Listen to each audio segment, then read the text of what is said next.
In this video, I'm going to be trying to paint up these 4 relatively large models in 2 days. Let's see how that goes.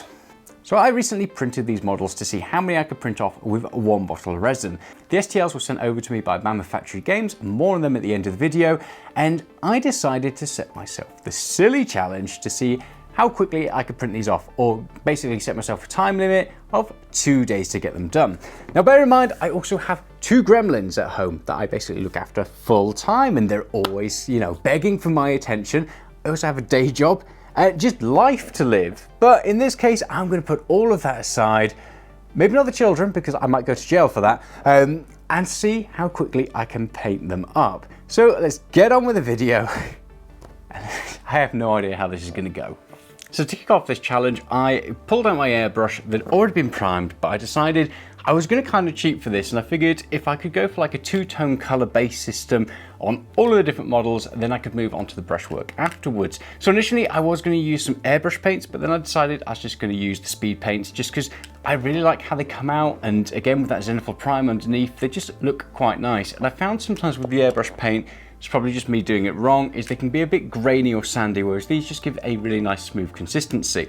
So with Shroom King, I hit him first with Orc Skin, and then I used a highlight of Malignant Green, and I really like Malignant Green. I think it's a fantastic looking color. 2 techniques for the airbrush. You can either hit it from underneath first with your dark, and that tends to work quite nicely because it leaves you all these different highlights, and don't cover the entire model because otherwise it makes it harder to get the speed paint on afterwards.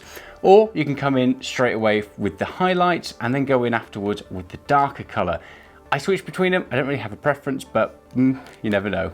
But the benefit of hitting first with the highlight is it means that you can get more of that color on there, because obviously it's harder to go over the darker speed paint with a lighter speed paint. Whereas if you do want more of that coverage from the lighter color, sometimes it's worthwhile just going in there first, getting all of your lights and highlights in there and that lighter color all applied, and then going with the darker color afterwards, because you can cover up any of those areas. Harder to cover up the dark, like I said. Moving on, I hit this dragon first off with Magic Blue and then Zealot Yellow. And to be honest, it looked really kind of yellow and blue to start off with, and I really liked the look of it. It didn't stay that way. When I kind of got into it later on, it does change quite a lot, but I really like that combination. And then for the big Worm King, I used 3 colors for this, so I definitely cheated. So started off with Darkwood, I then hit it with some Hardened Leather, and then sort of like the top end highlights and everything, I used Crusader Skin.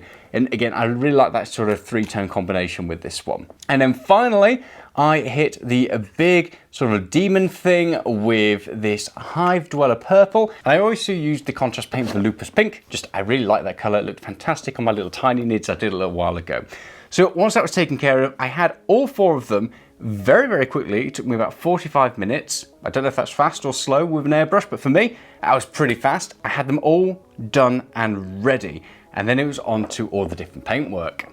Once everything had got those base colors on, I literally just went back in with a dry brush on every single one of them just to pick out some of those details and give them some different highlights. And obviously I tried to use different colors that would match them. So like with this kind of demon thing, I used like a light purpley pink with it, just to kind of pick out some of those highlights. With Shroom King, I used like a cream on it. With the dragon, I used like this skink blue, and it was just nice to kind of go around it and really pick out some of those highlights and details. It gave me more idea of where that detail was and what I needed to focus on. And one of the great things about large models, because they have large features, like this has all these scales on it, the Shroom King has all these sort of like bumps and everything, the Demon Lord thing has all these kind of like ribs and bits that are sticking out. It just makes it easy to then really pick it out with a dry brush and not lose too much detail. I think it's a nice, easy method. And once that was done, you could probably call it quits, to be fair. I really liked how they were looking already, but obviously we still needed to do quite a bit more. At this point, I just started grabbing different colors and trying different things to kind of pick out certain details. Shroom King, I really liked all of his different mushrooms. So I just went around and I got different colors and I started slapping them all over the different mushrooms on him. Gives different areas of focus. Obviously, he's very green. So it was nice to kind of mix that up a bit. On the side, you've got these larger mushrooms as well, and made those brown using different speed paints.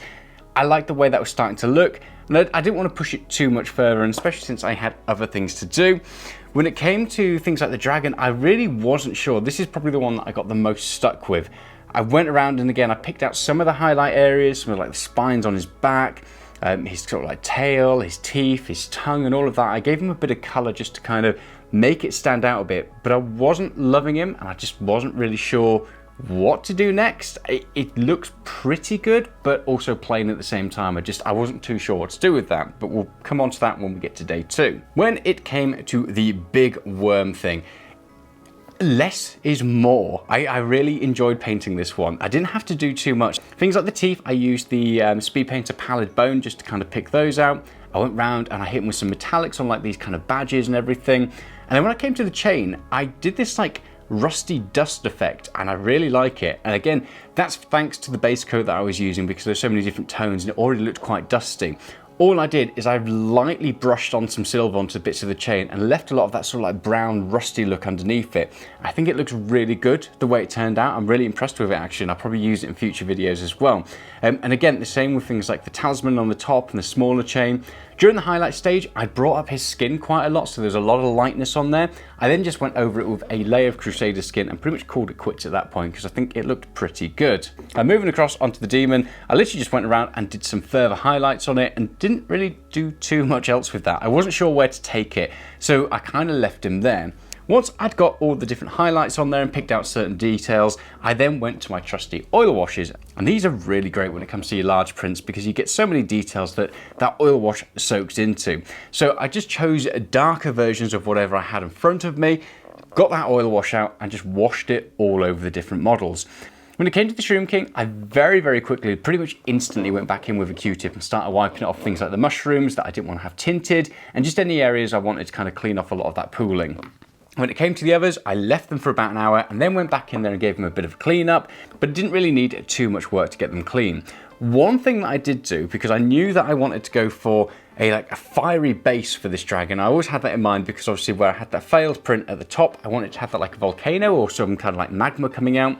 And then with this demon, I just wasn't really sure what to do, so I kind of wanted to go for some like heat effect coming from the cracks. I got a red oil wash and I kind of washed it all over the base for the dragon. And then for the demon, I made sure that I got it into all these sort of like crevices, this like, I guess like demonic language that's in there. And I figured I'd get a nice red in there and I could wipe it off the tops if I wanted to.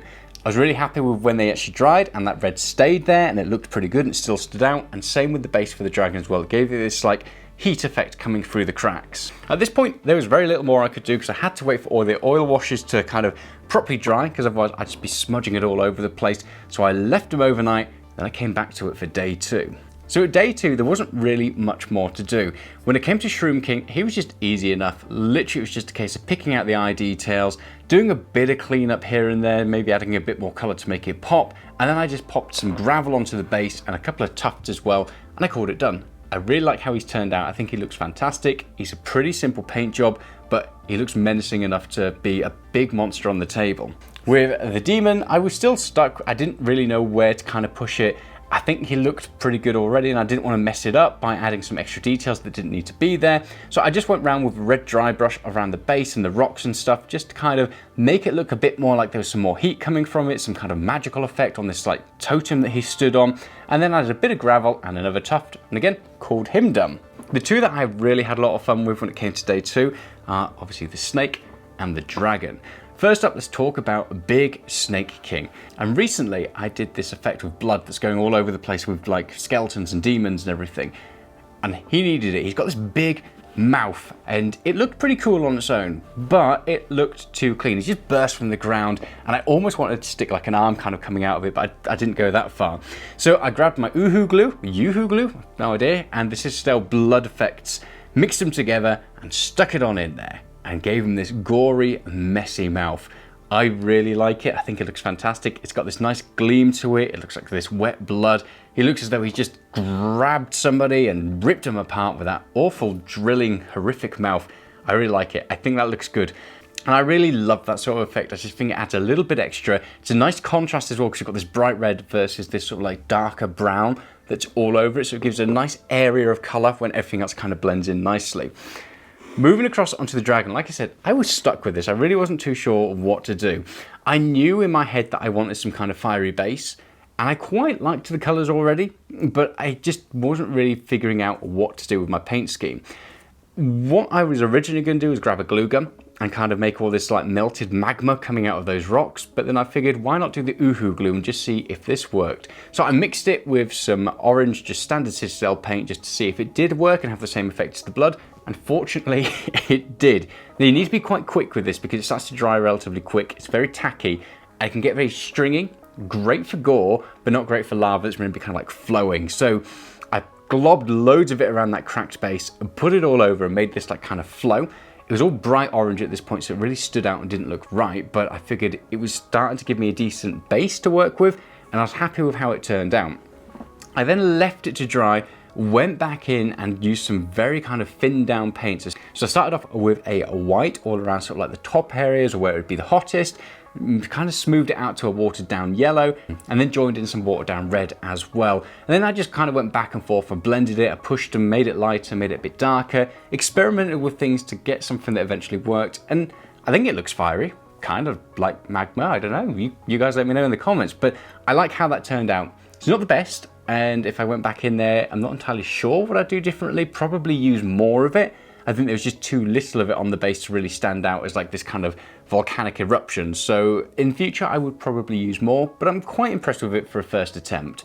Afterwards, I grabbed a red dry brush and I added more heat to the base because it just looked a little bit too cool.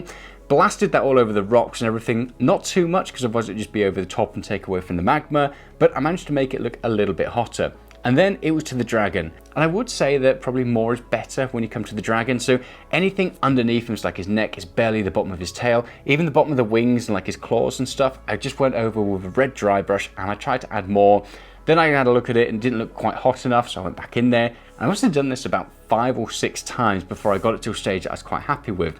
And in the end, I really like the result. You've got this really bright sort of base with this magma coming out and this reflection. And the great thing is the contrast between the colors. Obviously, you've got this really nice bright blue on top and this kind of like yellowing in the wings. And then you've got this really bright red. The two colors, I think, look fantastic together. So I was really happy with how it turned out. It was a nice mistake that I made ultimately. I wasn't really going to go for that bright from the base. I was just going to have it a bit magma-y. But actually, I really like how it turned out. So a very fortunate mistake. So that is it.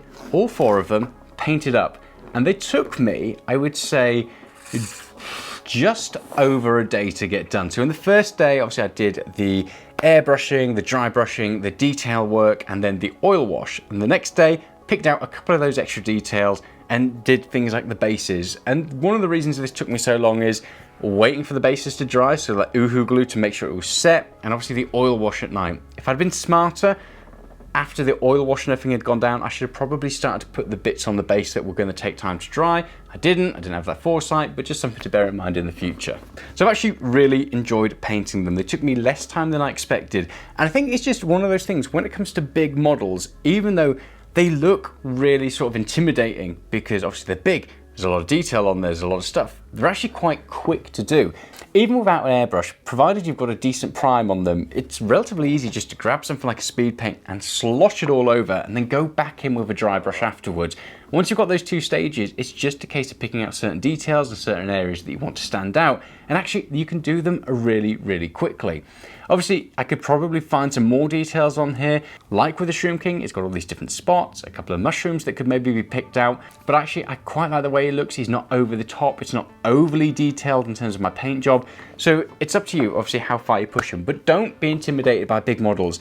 They're actually much easier to paint a lot of the time than the kind of like little mini models. So yeah, take that as you will. So a lot of fun painting these up. It's interesting in certain models like this dragon. I really struggled. I just couldn't picture what to do next. So it's been an interesting experiment. Sometimes setting yourself a time limit just means that at one point you've just got to say, right, I'm just leaving it at that. I'm moving on to the next thing, because otherwise you're going to stress on it forever and you're going to dwell on it and you're going to think, well, what color should I use? Sometimes it's nice just to give yourself a time limit or a limited range of colors, because it just makes you take an action and you get rid of that, I guess, analysis paralysis or whatever they call it. So thank you very much to Mammoth Factory for sending these STLs over to me. They are a really interesting company. If you're into D&D, they do a whole adventure each month. They do a whole range of different STLs to go with that adventure, all the maps, the storyline, the backstory. So make sure you head on over and check out their Patreon. But more importantly, they have just landed their first Kickstarter, the Mammoth Chronicles. This campaign has 8 fantastic 5e adventures that come with 131 premium STLs, a year's worth of high quality play-tested 5e content at your fingertips, expertly written plug-and-play short arc adventures with legendary themes such as a Radiant Dragon Empire, Abomination Werewolves, Infernal Blacksmiths, Eldritch Planeshifters and more. And the best part is, whatever your platform is, whether you use physical books, PDFs, virtual tabletop tokens, Roll20, 3D printing or even paper minis, they've got you covered. So go check out their campaign today. Once again, thank you so much Mammoth Factory for sending these over. I've really enjoyed painting them up. There's been a lot of fun and there's obviously a lot more things out there. Let me know in the comments, do you enjoy painting up big models? Do you like the paint schemes I went with? And if I do go back and revisit them, what areas should I focus on just kind of cleaning up and adding a bit more detail to? Thank you so much for watching. If you haven't already, head over to the Discord channel where we chat about the hobby and painting and 3D printing. I'll see you soon. Bye.